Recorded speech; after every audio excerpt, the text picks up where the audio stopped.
It's just, you can't do it politically. You just literally cannot do it. Okay? Transparent financing, unless I have transparent financing, also transparent spending. I mean, this bill was written in a tortured way to make sure CBO did not score the mandate as taxes.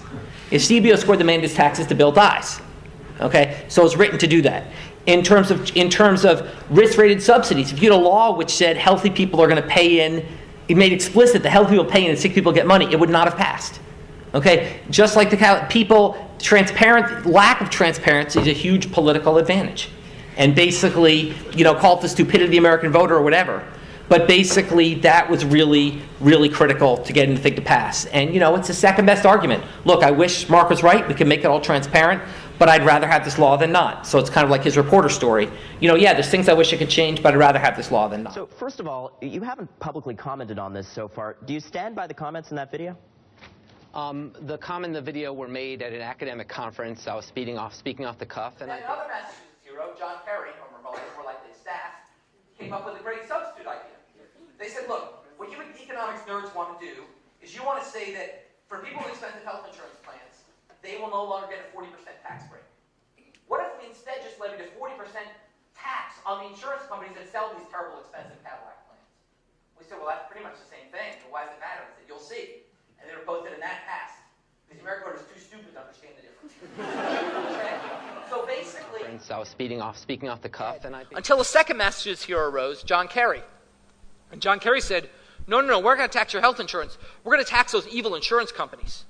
We're going to impose a tax that if they sell health insurance that's too expensive, we're going to tax them. And conveniently, the tax rate will happen to be the marginal tax rate under the income tax code. So basically, it's the same thing.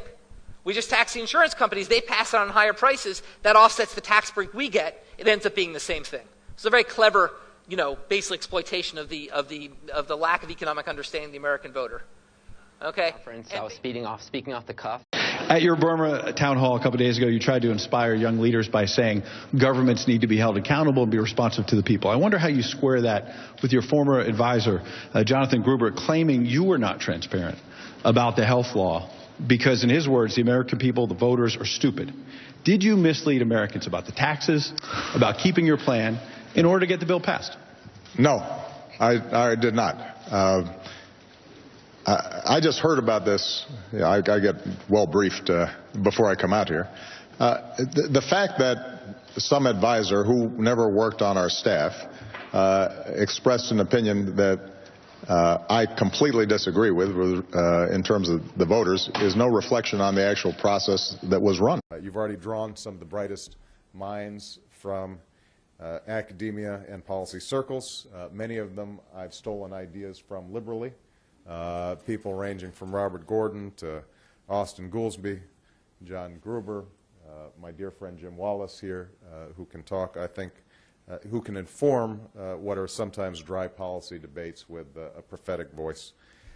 Very strong consideration. According to Gruber, who has been our guide on a lot of this, it's somewhere in the vicinity of an $8 billion cost. We could not get CBO actually to score this for us. So. But that's about the cost that I think... Today. I don't know who he is. He didn't help write our bill.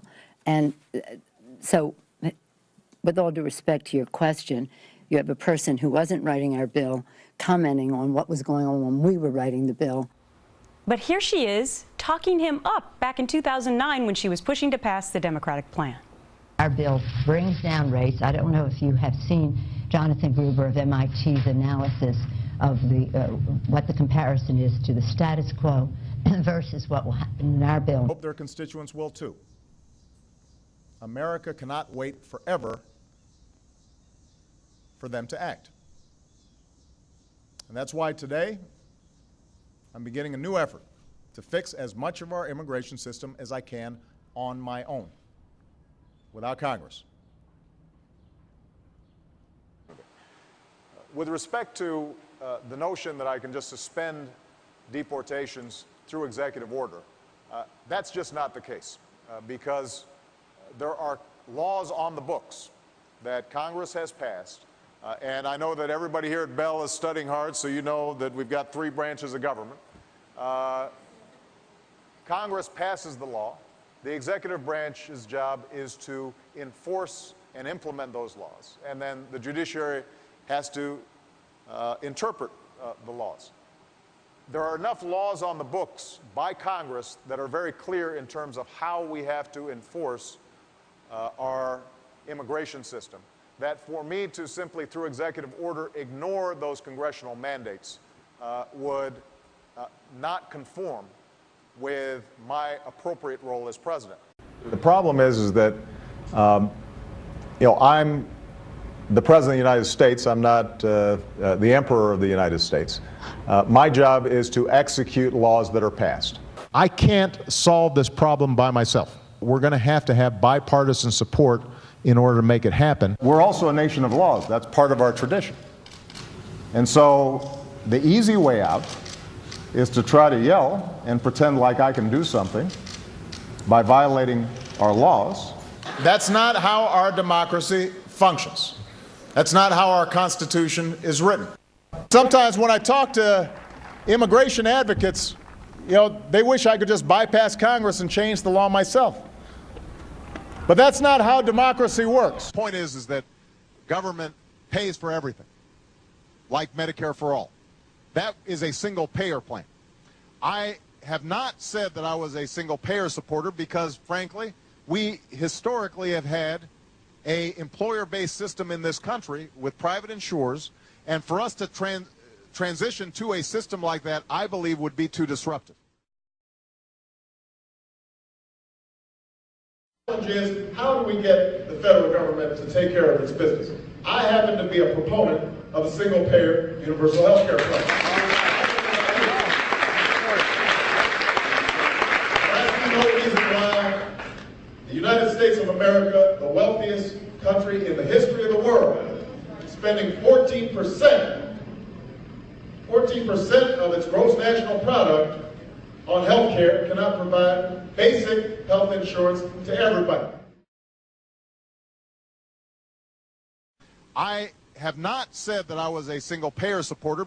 I happen to be a proponent of a single-payer universal health care plan. If you've got health care already, then you can keep your plan if you are satisfied with it. If you like the plan you have, you can keep it. I intend to keep this promise. If you like your health care plan, you'll be able to keep your health care plan. If you like your plan and your doctor, you can keep them. You'll be able to keep your health care plan. If you like your plan, you keep your plan. If you like your doctor, you like your plan, you can keep your doctor, you can keep your plan. You like your current insurance, you keep that insurance.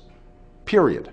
End of story. If you've got health insurance, you can keep it. If you have insurance that you like, then you will be able to keep that insurance. If you like your health care plan, you keep your health care plan. Nobody's going to force you to leave your health care plan. If you like your health care plan, you will keep your plan. If you like your health care plan, you can keep your health care plan. If you like your health care plan, you can keep your health care plan. No matter what you've heard, if you like your doctor or health care plan, you can keep it. If you like your health care plan, you can keep your health care plan. If you like your private health insurance plan, you can keep it. If you like your private health insurance plan, you can keep your plan. Period. Nothing in this plan will require you or your employer to change the coverage of the doctor you have. If you are among the hundreds of millions of Americans who already have insurance, nothing in my plan will require you or your employer to change the coverage or the doctor you have. If you want to keep the health insurance you got, you can keep it. If you like your plan, you can keep your plan. If you like the insurance plan you have now, you can keep it. If you like your plan, you can keep your plan. So if you like your plan, you can keep your plan.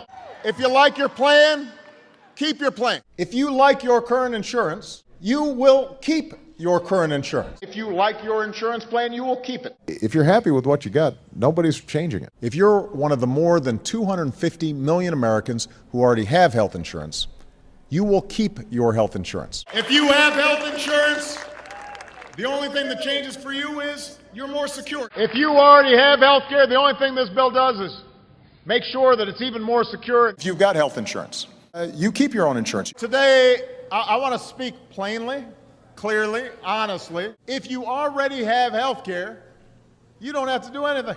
And everyone who already has health insurance will keep the benefits and protections this law already has put into place. Period. Period. Period. End of story. You have or had one of these plans before the Affordable Care Act came into law. and you really like that plan, what we said was you could keep it if it hasn't changed since the law's passed.